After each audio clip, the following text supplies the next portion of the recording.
Hi, it's Tony Robbins. Happy New Year. Listen, how's your new year coming out so far? I know it's early. It's January 15th, and I thought I'd send you out this little video message because you know what that day means, don't you? January 15th is the cutoff. Statistics show that 95% of the people that actually made a New Year's resolution have already broken it by today. And that's if you even made a resolution. Now, if you're the exception to that, I'm thrilled for you, and I support you, and I say keep rocking it. But if you've missed, maybe I could drop you a quick little message or two here that can help you not only recover, but get way beyond just making some New Year's resolution and make some real lasting change in your life. I mean, think about it. Most people don't even make a resolution anymore. Why? Because they've made them from years and years and years, and they know they're not going to follow through. So after a while, who wants to disappoint yourself? Who wants to be upset with yourself? Why even bother to set a new standard for this year? You know it's going to be the same as last year.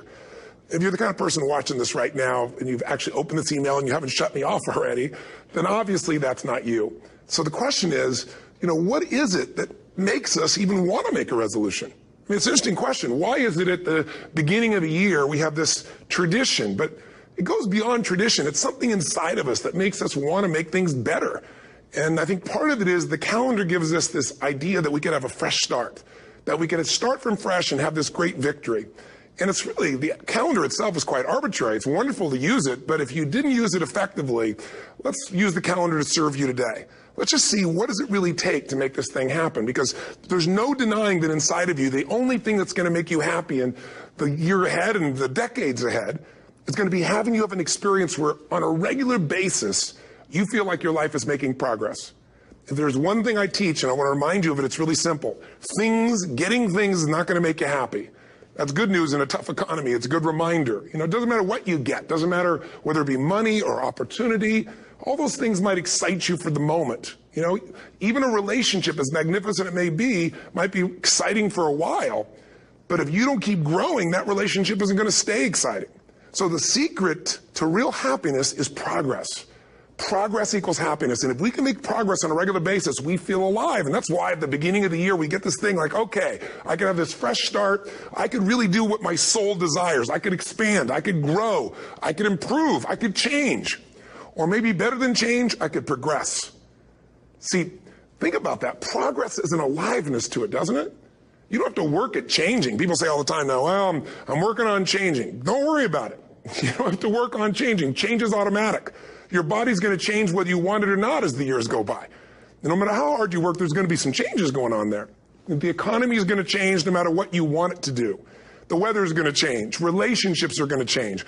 Everything in life is always changing. We don't have to work on change. Change is automatic, but progress is not. So if you want to make real progress, then you really got to look at your life in a different way. You got to say, I got to take control of this process and not just hope it's going to work out like people do who make a resolution. Because really, isn't that what they're really doing at the beginning of the year? They're saying, well, here's my resolutions for the year, and they really basically tell you their wishes. It's their wish list. It's what they hope it all comes together. And then they call it a resolution, but they don't know what a resolution is. When you resolve something, to have a resolution is to resolve it. When you've resolved, this is how it's going to be.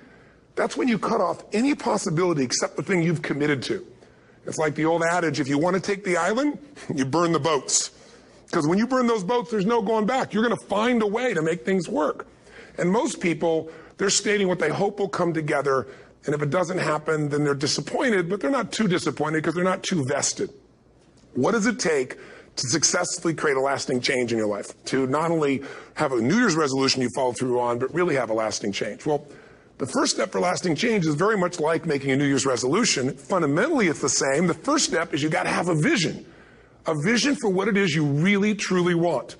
Not what you think you want or what you should have. I mean, what are most people's New Year's resolutions? I'm going to stop eating sugar. I'm going to stop smoking. I'm going to lose 10 pounds. The problem with that is it's not very inspiring for most people. It's not telling you what you're going to get. It's only what you're not going to do. And it's kind of hard to have you move forward with that. A vision is about what you're here to create. A vision that really works is one that excites you. If you say, well, my resolution, my goal, my outcome for this month, this week, this year is to lose X number of pounds, that's okay, but it's not very compelling. It has to be a compelling vision. It's got to have something that has the power to pull you, not something you have to push yourself to do. Those are two different kinds of motivation. Push requires willpower, and willpower never lasts. What will last is pull. Having something so exciting, so attractive, something you desire so much that you have a hard time going to sleep at night and you get so up early in the morning to rock it and take it to the next level. That's what you're looking to create. And that isn't easy to get. But one of the reasons we do seminars and events, and we say, why do that? Why not just read a book or something? Is because when you get in an environment where you're with people that are being put in a peak state, like when you're going to a sporting event, if you watch a sporting event at home, it might have a certain level of excitement. But when you're in a stadium with 50,000 people, suddenly it has a whole different level of intensity. And we feel that. And the bottom line of our follow-through comes down to our emotional intensity. In a different state of mind, you're going to come up with a much better and a more exciting vision than if you're sitting on the couch going, okay, what are my new resolutions for this year? And you're doing it the morning after the new year has started and you're a little inebriated and the football game's on in the background. Probably not going to have the power of focus there. Probably not going to have the power of the energy to create something that's going to pull you for this year. And you got to do that. So it's got to be a vision that's compelling. Something that it's going to be a gift to make sure that it happens.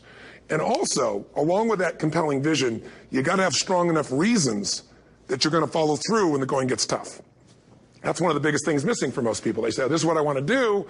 It's not very exciting. It's not very compelling. But most importantly, they don't have strong enough reasons to push themselves through what's going to be necessary to get that dream, to get that goal when the inevitable challenges come up. When you're starving, hungry, and you're trying to go on a diet, right? When you got no time and you're stressed out and you haven't worked out still, and that's what you're supposed to do. When the economy gets tight and what you thought you're going to do doesn't work, and so you give up on the goal instead of finding another way to get there. You don't let the fear take you over if you've got strong enough reasons. Those reasons can be positive, or those reasons can also be negative. They can be, if I don't do this, this is going to cost me. And if I do this, this is what I'm going to gain in my life. Reasons come first, answers come second. If you get a compelling vision and you got strong enough reasons that will push you through the tough times, you're going to do things other people don't do. Instead of collapsing, even if you get off target, you won't go, oh, I blew it. You'll get right back on target, make the change, make things happen. And I know you've done this in many areas of your life. Just think about it again. I'm not teaching you something really new here today. I just want to remind you of what your soul knows. You got to change, you got to improve, and you got to go through a simple process fundamentally to make that progress. First step, vision that's compelling. Second step, make sure that there's strong enough reasons to follow through. Third step, you got to review it and feel it every day. I mean, anything. Have you ever had this happen in your life? Has there been anything in your life that you've ever wanted so badly? You were so desirous of it. You had such a hunger for it that you couldn't stop thinking about it. Could have been a career move. Could have been when you were a kid, a car. It could have been a relationship. It could have been anything, but you were obsessed. You wanted to make this happen. You wanted to attract this to your life. You just wanted something. And you didn't even know how to get it. But it was so compelling to you. You kept thinking about it every day, envisioning it, imagining it, feeling it. And then stuff happened. And suddenly you started to attract people or situations to your life, and it just came together. Like, you didn't even have a total plan. It was just that it was so a part of your focus with so much intensity and emotion so often that it sensitized you to notice anything that could get you there. There's a part of your brain called the reticular activating system. For short, we call it the RAS. That part of your brain determines what you notice in the world. And it's really important because when you set a goal, when you get really clear on a vision and there's strong enough reasons and you review it enough and it becomes a part of you, that part of your brain says, anything that relates to this, I need to notice. It's like, did you ever buy a certain kind of car or maybe a certain outfit and suddenly you see that car everywhere or those outfits everywhere? Well, you know, the cars were always around, but why do you see it now? Because your RAS knows this is important. This is part of my world now. Similarly, when you really get clear and it's compelling and you're reviewing it every day, you've got strong reasons and you're reviewing it every day and you're feeling it, the brain becomes incredibly acute at noticing anything to get you to move forward. And so that's the power of this. So, you know, what do people do with a New Year's resolution? They come up with something they kind of want. It's not a compelling vision. They don't really have strong enough reasons, and they never review it again until they notice that they broke what they said they really want to make happen, because they didn't really resolve. If you resolve, you got the vision, it's compelling, you review it daily, and you feel it, you envision it, and you experience it. Simple as it sounds. Now, ultimately, what is this really about? Ultimately, if you're going to have lasting change in anything, you're really talking about just raising your standards. I mean, I always tell people, if you want to know how to change your life, I give it to you in 3 words, boring as it sounds: raise your standards. And what does that mean? corny as it sounds. Raise your standards. Oh, thank you for the breakthrough thought, Tony. I'm glad I wasted my time watching this little email with you. But think about it. Lasting change is different than a goal. You don't always get your goals, but you always get your standards. Maybe it'll help you is to think about it this way. I try to explain standards to people with a different set of words. Think of it as everybody in life gets their musts. They don't get their shoulds. Like, think about it. Most people have a list of shoulds, don't they? Don't you have a list of the shoulds, things you should do, you should follow through on?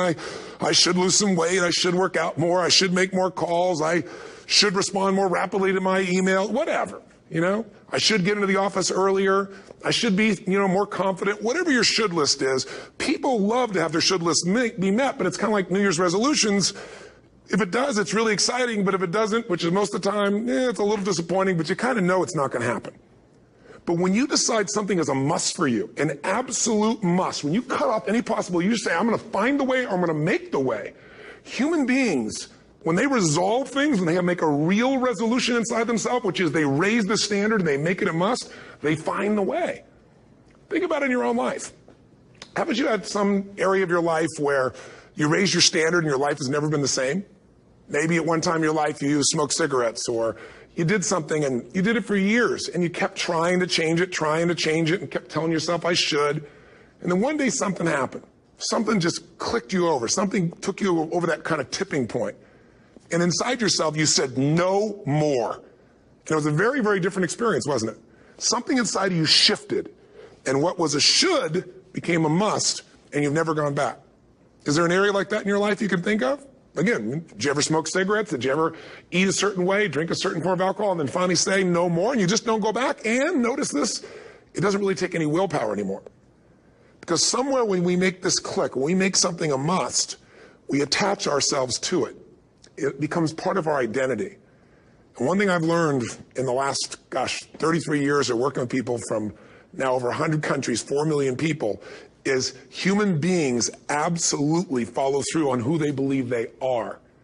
If you said to me, well, I'm really going to work hard to stop smoking, but, I've been a smoker my whole life, and I am a smoker, I know your days are numbered. You're going to be back smoking cigarettes again, because we all act consistent with who we believe we are.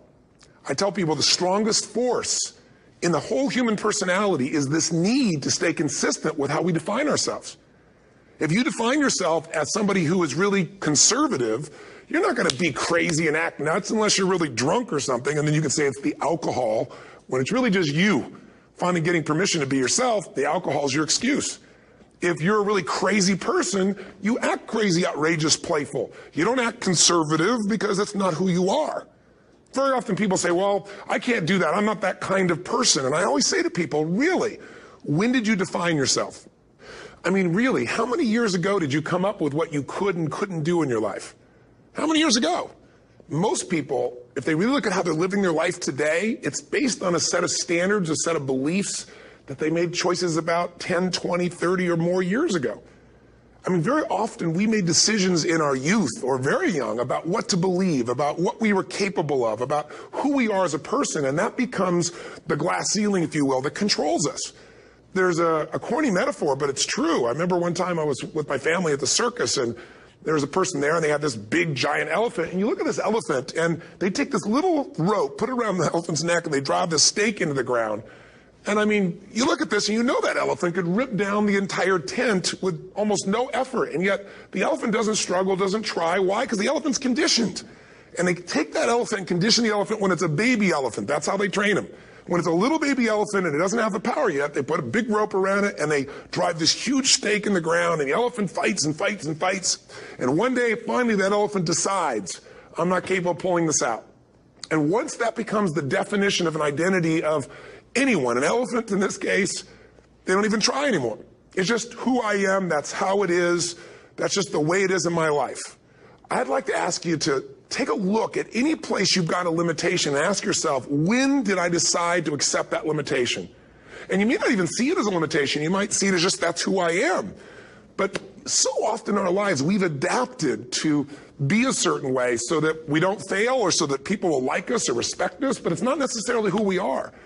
Joy comes when you're spontaneous. It's really hard to be truly happy when you're not being yourself. And most of us have no clue who we are. And so a big part of my work, if you've ever been to an event, you know, is to get people to do things spontaneously without thinking, because that's when the real you shows up. That's when the energy comes alive. And when you do that, when you start to connect to your true nature, suddenly there's energy available for you to set a higher standard for what you want in your life. That's what this is really all about. And when I talk about standards, when I talk about, shoulds versus musts, think about your own life. I know there have been areas in your life where some point in time you just shifted and you raised the standard and your life changed. Because whatever people have their identity attached to, they live. We live who we believe we are. That's just how it works. It's just kind of like, I'll give you an example. Look at your physical body. Your physical body today is an absolute reflection of only one thing. Not your goals, not your desires, but your standards. The identity you have for yourself. If your standard is you're an athlete, then there's a certain amount of strength, a muscle tone, and energy that's available in your body on a regular basis because that's who you are. And so you do whatever's necessary to maintain that identity. Again, the strongest force in the human personality is this need to stay consistent with how we define ourselves. Because if you don't know who you are, you wouldn't know how to act. Once you lock in on that identity, your brain finds a way to keep you there. If you say, man, I'm overweight, I've always been overweight, I'm big boned, and that's the story you've got, then you're going to always find a way to get back there. That's your settling point. That's your identity. That's where things lock in. If you see somebody who's in really great shape, you ask them, do you work out? You know the answer. Yes. How often? And they'll tell you 3 times, 4 times, 5 times a week, whatever. In a seminar, I'll ask people, who here works out at least 5 days a week? And I'm stand up. And you look around that room, and you know that they work out 5 times a week because you can see their body. You don't just get a result without some kind of action, without some form of ritual. Ritual meaning actions you do consistently. Now, do you think those people that are out there working out 5 days a week, do they have more time than you do? Or I have, or anybody else? Of course not. Is their life less busy? Of course not. It's just a must for them. They must work out that way, and they've made that turn and their life changed. So I'm not saying you have to work out 5 days a week. I'm just saying whatever you really want, wants don't get met consistently. Standards do. Whatever you identify, this is who I am. And so it's not so much about changing your identity as there's expanding it. Deciding that, instead of your goals to lose 10 pounds, which is not compelling, what if your vision was to get back to my fighting weight? This year, this month, this next 90 days, I'm going to transform my body. I'm going to take on a new challenge. I'm going to find some technique or strategy. There's a million of them that can reframe myself where I want to feel younger, stronger, more vibrant than ever before. Here's my reasons. Because I want the energy to really make my life work. Because it's tough out there, and I want to be stronger than I've ever been before. I want to go in front of the mirror, and if I'm naked, not, want to laugh. I want to look there and take a good look and go, yeah, I'm proud of whatever I see there. Whatever it takes, something's going to make you laugh, smile, something that's going to tease yourself, but something's going to move you to another level. If you identify yourself in a new way and you own that every day, and that becomes the standard of how you live, you'll find the way to make that standard real. Money's the same way. Think about it. It doesn't matter what's happening, quote unquote, in the marketplace. People that make money find a way to make money no matter what, don't they?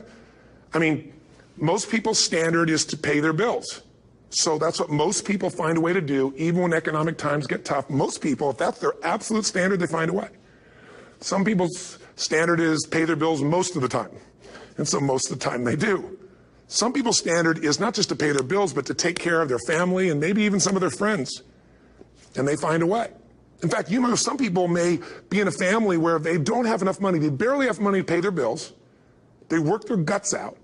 And then somebody, their mother, their father, somebody else, their sister gets ill, and there's not enough money to take care of it. Nobody else has money in the family. They don't either, but they find a way to get that money to take care of their mother or father, don't they? And pay their bills. They never could do it before. Why? The situation made them raise their own standard. And not everybody does that. Somebody else in the family might have money and still not take care of their mother. It all comes down to the inner game, my friends. Changing your life is a change in the inner game. The outside world you can't control, but you have absolute control over this one if you learn the dynamics of what shapes you. And identity is one of those simple, clear, fundamental basics that if you start to shift it, everything else will shift in your life as well. Some people, by the way, have to have more than enough money to do what they want, when they want, where they want, with whomever they want, contribute the way they want. And if that's their must, they find a way. I know that sounds overly simplistic, but it's true. You know, somebody once said you could take all the money in the world out of the hands of everybody, out of all the wealthy people in the world who are really successful, give it to other people. It wouldn't take too long. Those people would have it back in their hands. It's not because they're manipulative. It's because they have a standard. Some are manipulative, don't get me wrong, but they've got a standard of what they're going to find a way to make happen. I'm just simply saying to you, take those 3 magic words and live them. Raise your standard. And if you really want to do it, then I'll tell you the most important secret. Have you ever done this?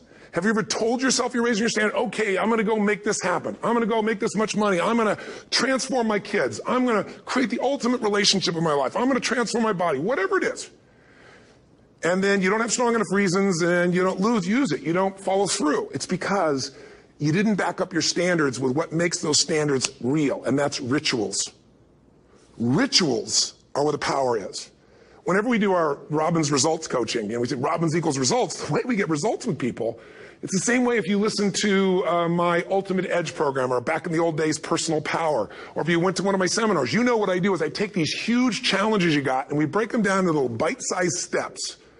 Little things you do each day that after you do them, you get so much momentum that it's easy to succeed. You're not overwhelmed. You have these victory day after day after day on little things.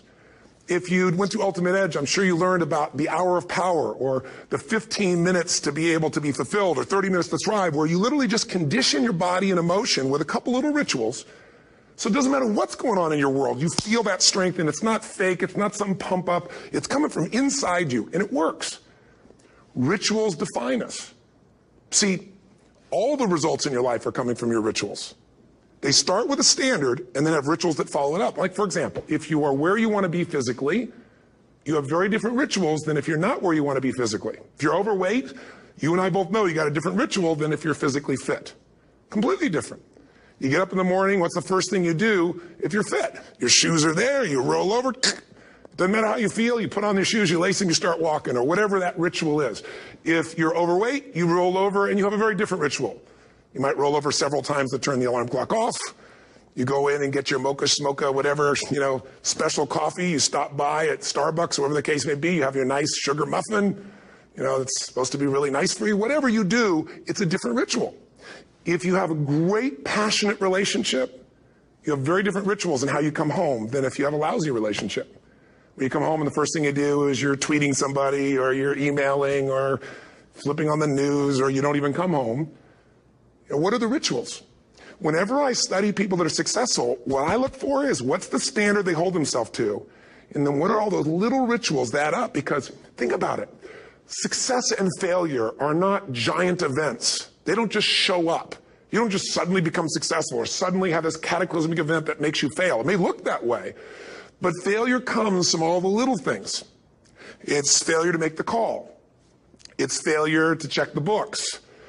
It's failure to say, I'm sorry. It's failure to push yourself to do things physically that you don't want to do.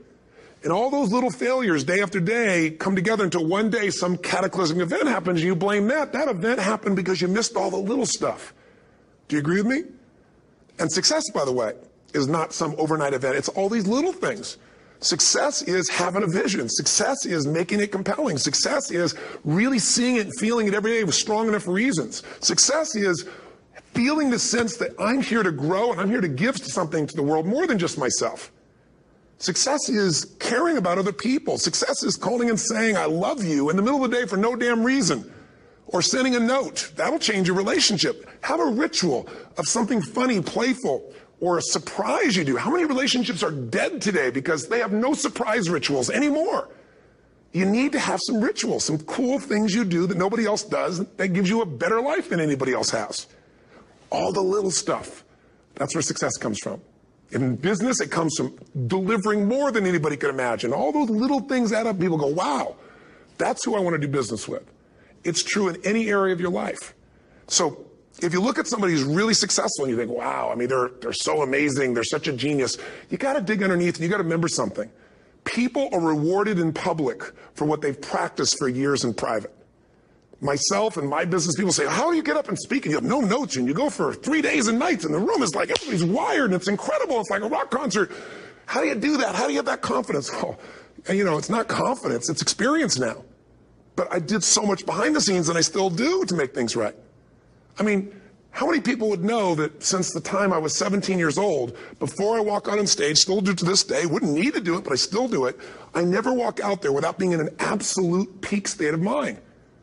You know, there are days my back is hurting, my throat is hurting, or I may have had a challenge, or my father passed away, and I've still got to deliver for these people because my standard is give my all every time. Every event has to be better. Talk to anybody who's been to our events for 5, 10 years, some of our trainers, and I'll say, I don't know how he does it. He always finds a way to make it better. That's not an ego thing. That's a standard in me.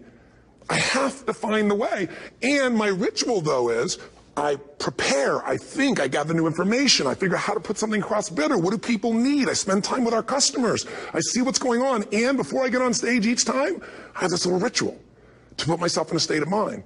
And I did it starting like 17 years old. I started doing it. I say, I now command my subconscious mind.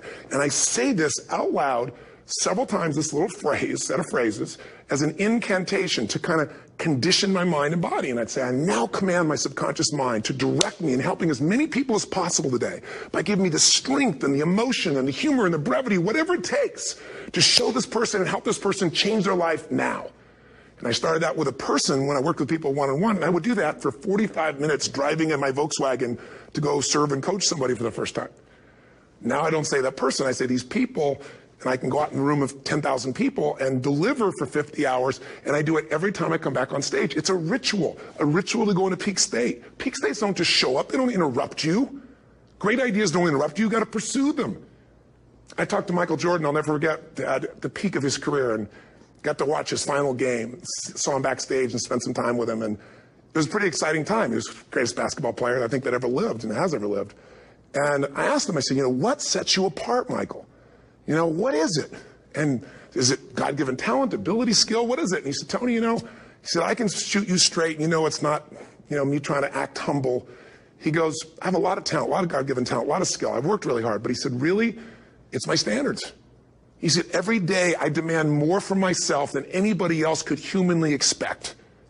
I'm not competing with somebody else. I'm competing with what I'm capable of. Magic formula. Because most of us lower our standards. Why? Because who you spend time with, my friends, is who you become. One of the biggest reasons I started going to seminars when I was like 17 is I had nobody around me as a great role model. I could read about somebody, but being around people, being in that environment was very different. Finding a way to go to work with someone who lived that standard of life was very different. You get around people with low standards and you compete with it. You don't need to compete with it. It's like, okay. Remember Jerry Springer? I don't know if he's still in the air, but I remember he used to get people on the show, and I thought, where would he find these people? And why would people watch? I'll tell you why they watch. They watch these people and go, my life's still pretty darn good compared to that person. Look at them. You don't have to change your life. All you have to do is find somebody with a lower standard, and you'll feel good about yourself. But if you feel that good feeling, it's an illusion. The only thing that's going to make you happy, my friend, in this year or any other, is to step up. It's to raise the standard. It's to discover what you're capable of and feel that incredible power of pushing through whatever's holding you back and get to the other side of more of your true self. That's what this game's all about. And look at the best in the world in anything. Tiger Woods, what's his vision? To win golf tournaments? No, to be the best that ever lived. That's his goal. That's his vision. But here's what's interesting. He backs it up with rituals. If you just have a vision and you don't have the rituals, stop lying to yourself. His rituals are, he started doing things nobody did before. He went and started lifting weights. Golfers lifting weights? No way.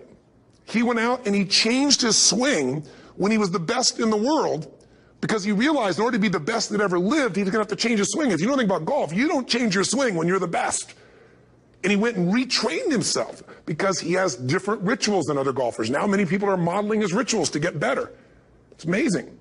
You look at somebody like Michael Phelps, the 2008 swimmer, won 7, only 2 people, I think, in history, if I remember correctly, that have gotten 7 gold medals in one session. And here's a guy, he's got number 6 under his belt, and he's exhausted, and he's going in for that final swim. I'm sure you remember. And how does the guy win? By 1/100th of a second. Do you think that was some massive skill that got him over the top? Or was it a standard that says, this is who I am. I am the champion. And no one is taking this from me. And somehow in those final milliseconds, 1/100th of a second, he pushed himself just beyond his competitor. But you know about Michael Phelps? What allowed him to be able to push beyond that moment is his rituals. Go study the guy. Most people who swim have these unbelievable workouts. He does 2 and 3 of those workout sessions a day. All the other swimmers in the beginning thought he was insane. You're going to overtrain, you can't do that, it's not physically possible. But he had a standard and the rituals to back it up. So here's my final message to you, because I've gotten carried away. I thought I was going to send you like a 5-minute message, but as you can see, there's no script here. It's just me going a little crazy with you, but I want to really see you get what you want this year. Don't let this year be like last. And if last year was great, still don't let it be that way. Raise the standard.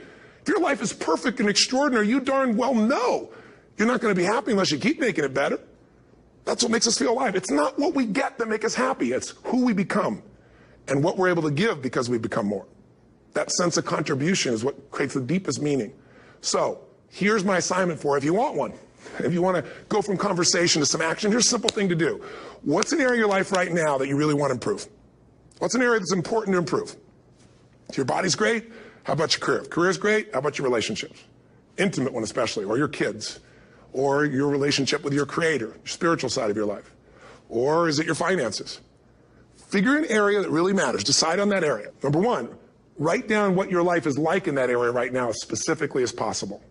So you might say, well, I'm 13.5 pounds overweight, whatever the weight is, whatever the situation is, or my body fat's like this, or I wake up exhausted in the morning, and you write the truth of where you are right now.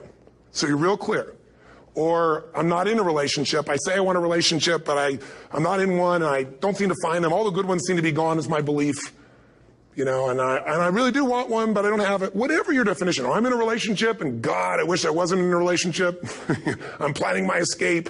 Wherever you are. Or I have a wonderful relationship. We love each other, but there just isn't enough passion. Just write the truth of where you are. The area you want to change, but write how it is. And then the second step is, this is where you got to be really honest with yourself.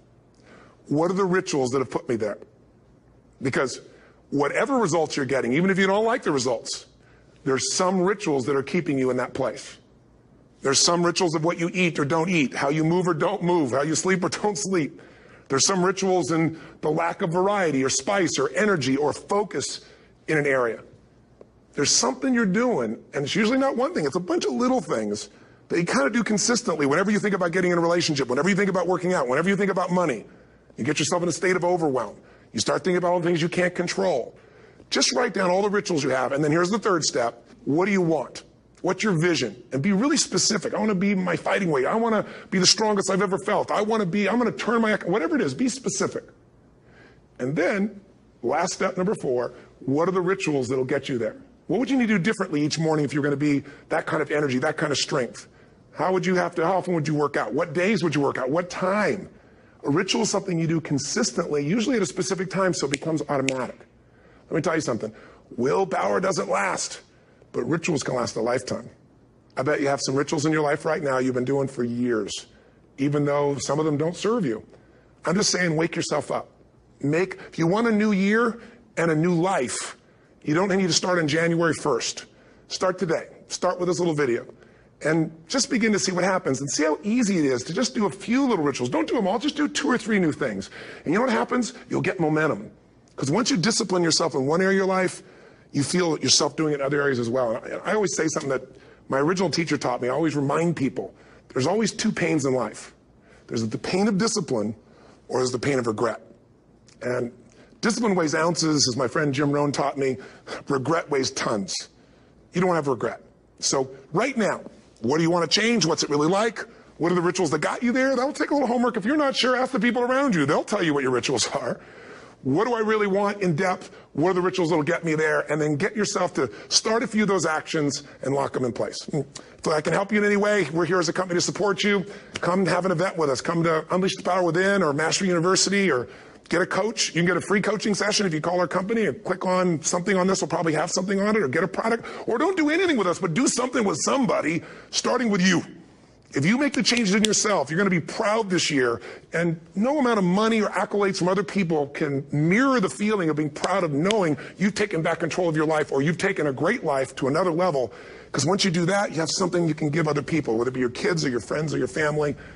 And ultimately, that's what life's about. So thanks for listening. I don't know how long I went here, but I hope this has been helpful for you. I just thought it's a new year, and I want people to be able to truly create a new life. And until I see you again, hopefully soon, or gets a chance to meet you, live strong and live with passion. And of course, God bless to you. Happy New Year.